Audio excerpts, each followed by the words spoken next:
तुम मारे जाओगे, मैंने पहले ही कहा था।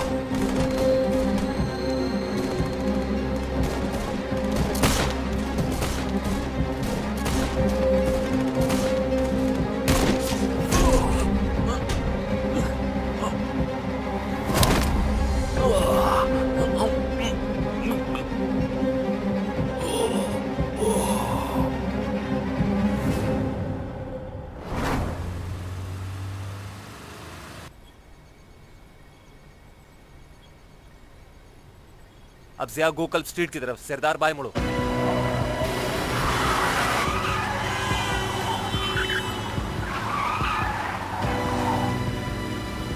सरदार तुम्हें जल्दी करना होगा।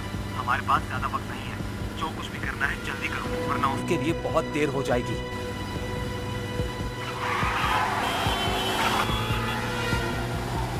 वो रही, वही है, मैंने देखा उसे।